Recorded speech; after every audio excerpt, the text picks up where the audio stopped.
வணக்கம், வாழ்க வளமுடன். கதை விதை சேனல் மூலமா உங்க எல்லாரையும் மறுபடியும் சந்திக்கிறதுல எனக்கு ரொம்பவே சந்தோஷம். இந்து மதத்துல அரச மரத்துக்குன்னு ஒரு முக்கியத்துவம் இருக்கு. சிவன், பிரம்மா, விஷ்ணு ஆகிய மும்மூர்த்திகளும் வாசம் செய்யக்கூடிய மரம் அரச மரம் அப்படிங்கிறது இந்து மதத்துடைய நம்பிக்கை. அது மட்டும் இல்ல, இந்து மதத்துல அரச மரத்து கீழே விநாயகரை வச்சு வழிபடுறதும் ஒரு சிறப்பான விஷயமா தான் கருதப்படுது.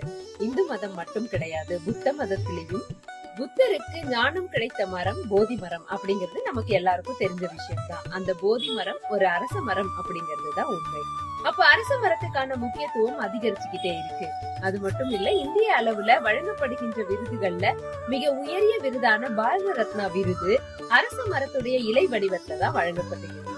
இந்த அரச மரத்துக்கு இத்தனை சிறப்புகள் இருக்கு இல்லையா? இந்த அரச மரம் உண்மையிலேயே மருத்துவ குணம் நிறைந்த மரம். அது மட்டும் இல்ல, அதிகப்படியான ஆக்சிஜனை வெளிவிடக்கூடிய ஒரு மரமாகவும் அரச மரம் இருக்கிறது. அதனாலதான் அரச மரத்தை சுத்தி வரும்போது நமக்கு நிறைய நன்மைகள் ஏற்படும் அப்படின்னு நம்மளோட முன்னோர்கள் சொல்லி வச்சிருக்காங்க. அந்த முன்னோர்களுடைய சொல் தவறானது இல்லை. அரச மரத்தை சுத்தி வரும்போது சுத்தமான ஆக்சிஜனை நம்மளால சுவாசிக்க முடியுது. அதிகப்படியான பிராணவாயு நம்ம உடம்புக்குள்ள போகும்போது நம்ம உடல் ஆரோக்கியமா இருக்கும்ன்றதுல எந்த சந்தேகமும் இல்லை.